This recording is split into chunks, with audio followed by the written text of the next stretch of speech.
Hey everyone, good morning to you all. It is a cold, blustery day here in Ohio. It's about 6 degrees outside right now.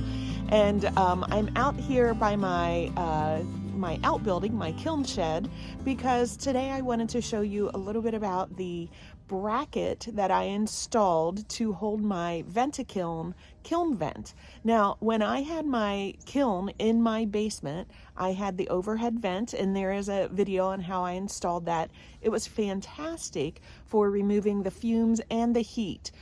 When I had a previous undermount vent in my kiln, it did a good job at removing the fumes. However, the heat was still very significant in my studio. And because my kiln was underneath my kitchen floor would get pretty warm when I would fire. So I knew I wanted to move the kiln out of the basement. I wanted to move it out into an outbuilding. And I also got a second kiln. It's the exact same model as my first kiln. It's a Scut 1018, which is a great little size. I'm not a huge production potter, but I do like to be able to like go back and forth with the kilns. It helps me to get a little bit more in, and it's a small kiln, so I don't have to do a giant load in order to fire it. So let's walk in and I'll show you about the vent that my husband and I installed. Okay, so you can see my two kilns right here, and then here is the vent. And we have this swing arm bracket, which allows the vent to swing over one kiln or the other. If you hear any little beeping, I'm just gonna ignore that for the time being. It is very cold out here. It's like below 6. So let me clear that. It's so my board temp is very cold. Obviously I'm not firing today, but if I did, I would probably need to put a little heater out here to warm it up some. So let's talk about the swing arm bracket. You can see it's got pulleys on either end here. So you've got a pulley here, pulley down here, and then you have a stationary little pulley that the cable goes underneath. These pulleys were on the existing arm that I had in my basement that held it, and we just took them off. The only thing I failed to show in the video was the installation of putting these on, but it was quite simply just the bolt and the nut that I took off on the other one and I put it on. So you can see that it swings between the two, so it can swing over, and obviously that gets pulled down as well. Let me turn this off again. There we go. That little beep is constant. But this was pretty easy to install with the help of my husband and myself. We got it up without any problem. And I highly recommend the Vent-A-Kiln. I think they're fantastic. If you have any questions, please just drop them below and I'll see if I can answer it. And then that being said, I hope you enjoy, and let me know if you've got any thoughts or questions. So I forgot to get video of this before we actually installed this. So this is the space right now. Let me just back off and I'll show you a little bit. So this is the wall. I'm gonna have two kilns that are sitting here, and we're going to be mounting the new swing wall bracket in between these two studs. We're gonna actually mount it right around here. So we're going to be putting some leg screws in this, but right now we just have some wood screws to help hold this, and we're gonna use something a little bit thicker. So I forgot to get a picture of it before my husband started attaching these. The middle one is not really gonna be that instrumental in holding anything. It's just a little extra support up there. Okay, I keep forgetting to show this. Now he has put some leg screws up here, really big, fat, chunky leg screws. Battery ran out on the drill right there, so he's gonna go get the new battery and put that in. But yeah, we just drilled that first and then put the leg screws in to give it a really nice, good support.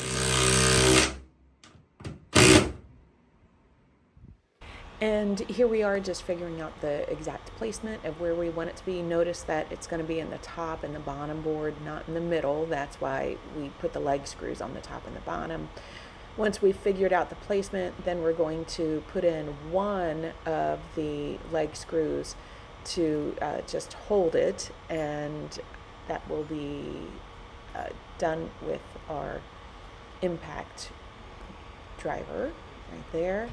So I'm just starting it as he's holding it, and once it's started, then he's getting it in there. And I think we drilled it first. Okay, now that we have one of them in place, and he just loosened that up a little bit so we can just move it a little bit so it's not totally stuck in place. Now that we have one in place, now we're going to level it. So you can see he has a little torpedo level there. He's marking the holes because we are then going to drill the holes before we put in the leg screws, or the bolt and the nut in one of the cases. And now with the holes drilled, we're ready to put in the leg screws. And we did use washers for them. We thought it couldn't hurt. And we've got 3 leg screws because they're going into the wood that's behind it. But then the 4th one, because there's not wood behind that little 2x4 there, we're putting it in, and then we're putting a nut on the back and a washer to secure that really well. And he's going to be using a little tool on the back. Now here it is fully attached. We have leg bolts going into wood, and or leg screws, I guess, going into wood, and then right there we've got a little bolt with a nut on the back because it's not going into wood. And of course, we were very cognizant of where the electrical cable is running up, and we didn't want to run into, electricity there. Okay, now here we're in the basement, and we're taking off the vent tube from my old setup. I had it going up through the ceiling and then out through the wall, like between the floor joists. We are trying to save the tubing, but as it turns out, I replaced it anyway, so we really did not need to save it as we were doing here. But we took this off, and then I have to plug up that hole. You can see we have the vent itself sitting on some buckets because it's still weighted at this point, and it's a little tricky. You can see I'm holding the weight as he is unscrewing the bracket, and that way nothing falls. So I'm carrying the bracket, the weight, and my husband's going to grab the hood. Now we're taking off the pulleys off of either end of the bracket that was mounted to the ceiling. Just use a little wrench and get the nuts off there, and then the little stationary pulley in the middle that just holds the wire. It doesn't really do much. Now the stationary pulley, since this is the last item to come off, it's going to be the first item to go on. And unfortunately, I failed to show putting the end pulleys on, but we just put them on in the reverse order that we took them off. So here's the little stationary pulley, and then we're going to do both of the pulleys on either end. Now, I'm keeping the wire in the pulleys because the wire, it was already set up. I didn't want to have to detach the weight or the hood or anything like that. So we're just getting the middle one up, and then we're going to attach both the ends, doing the same thing that we did before. I'm going to be holding the things up. Unfortunately, I failed to capture this next little bit on video, but I'm going to explain it.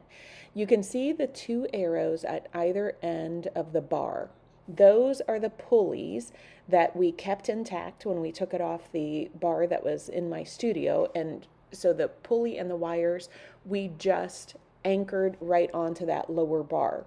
Notice that the wire is going underneath the stationary pulley, which is sort of in the middle of the bar, maybe 2/3 of the way back. And once all of those are installed, it was just the little bolt and the nut, and we put them on the same way that we took them off, just on the other bar. Okay, so now we have the pulley, okay,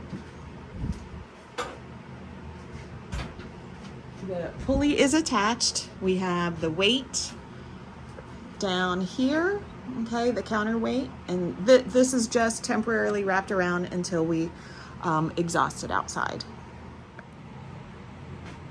All right, so the tubing that I had on the vent down in the basement, I am going to be replacing with new tubing. It's just old enough and it's been used enough that it has some little teeny pinholes that are starting to show through. This tubing, which I got from Vent-A-Kiln, it's not just regular tubing, it actually is Teflon coated on the inside, so it's going to be a lot more resistant to the corrosion. And I mean, this is pretty good that I've had this many years and this many firings out of it, but it's time to replace it.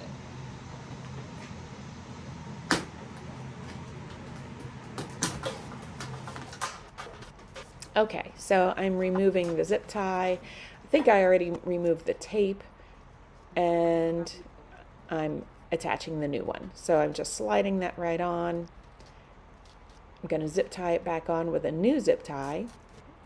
Couldn't save the old ones. And then I'm using some of that sticky aluminum tape. It's like metal. And now here Mike is tracing. We have a little round template, the right size for the hole that we need. He's just tracing that on the interior of the wall. And then once that is traced, he's making a pilot hole, and then he's going to be using a sawzall, and he's going to be cutting out the hole out of the side of the shed. And we're doing this from the inside, obviously, rather than the outside, so we know exactly where the placement is going to be. So we have it close to the bracket, obviously, because that hose is going to come off, and it could be over either kiln, so we have it centrally located. Now this is the louvered vent. Perfect! So because we're doing this just through the wall of our outbuilding and not through the wall of the house, and we don't have to go through a big thick wall that's insulated and everything, we're going to cut down this little tail piece, because this gets attached up there and it comes out, and it's designed really to go through the wall of a house. But we only need, we think, like 4 inches or so, because it just has to come through enough so we can attach the ducting to it. So I'm going to trim this down a little bit and make it a little bit shorter. Now one end has little crimps, and that part will crimp to the plastic part, but we'll just cut off the other end. Okay, because this is just thin aluminum, I'm using my square, and I'm going to use a knife, and I'm going to score it several times and hope that I can get through it. But I kind of have to set my phone down because I don't have my tripod here. Okay, this tube, I had already scored. I thought I had it on record, and I clearly forgot to hit the record, but I've already scored it a little bit with a knife, and I'm just going to continue. And I know that this is going to dull my knife like crazy, but that's okay. I'm just trying to make a nice clean cut if I possibly can. I could use tin snips, but I know that sometimes they will bend the metal, and I'm trying to avoid that, if at all possible.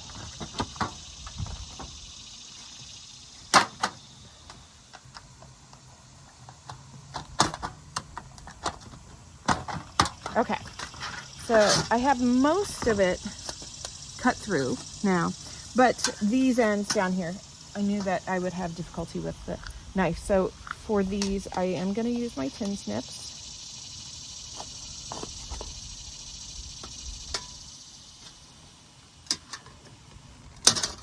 Okay.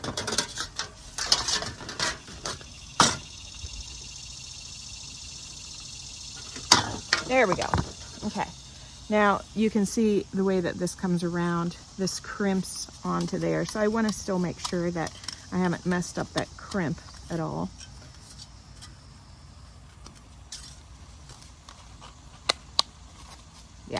that'll work. And it goes right in there. It just snaps together real nicely. Okay, so if I have anything that's sharp, I would maybe want to file that down, because I certainly don't want to make any holes in my tube.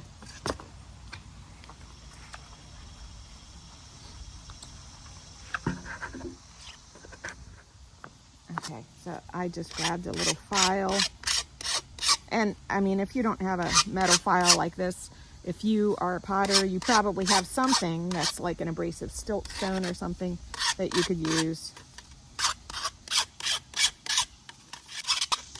And I'm just taking a little bit of time here to file it. I don't want anything sharp that could compromise the tube or put a hole in the tube.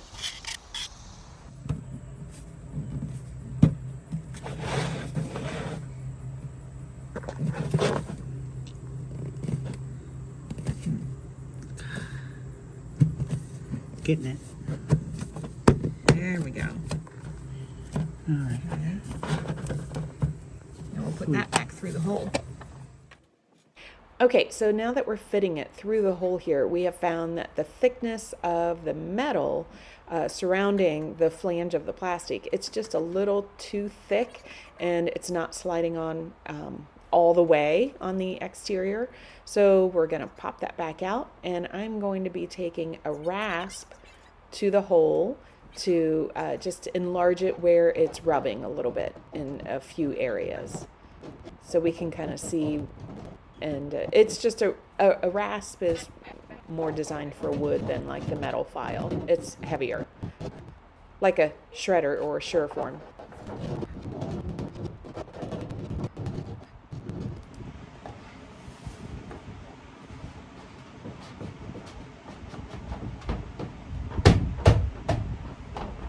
Yes? Cool.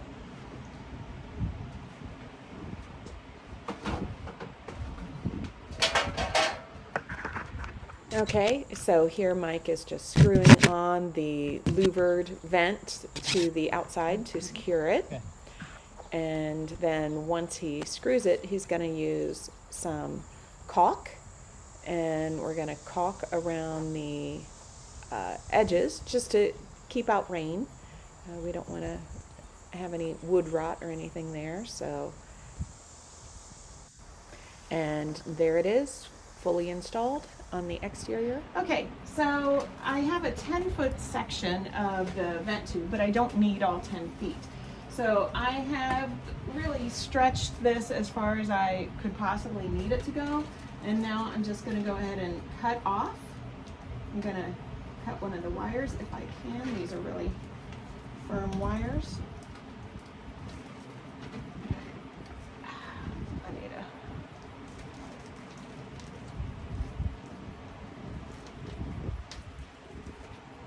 There we go. All right, so I cut through that, and now I'm just going to trim off the end. I'm going to save this last little bit just in case I ever need it. And the hose that I cut off of, it did have two wires that I had to cut through. They were pretty heavy duty. And once I have that cut, now I'm ready to just slip it over the tail that's sticking through the wall. After I slip that on there, and remember it was filed, so it didn't have anything sharp that's going to cut the tube. Then I'm using the zip tie to secure it, and even though this last bit might not be necessary, I'm using some of that sticky aluminum tape just to kind of seal it up. I find that sticky tape works pretty good for stuff like this. All right, so I hope you found that video to be somewhat informative and helpful. Again, I can't recommend enough the Vent-A-Kiln. I think they're great at removing not only fumes, but the heat that would be surrounding it. Not so much an issue out here, obviously, when it's like 6 degrees. Big shout out to them. They Vent-A-Kiln sent me the bracket and the hose and some of the hardware that I used. So I really appreciate their collaboration with this and letting me show you how to install this and everything. It's been really great. So I will link their website below, and of course, drop me any questions that you might have in the comments at the end. And I hope you all stay safe, stay warm, and stay creative and keep potting out there.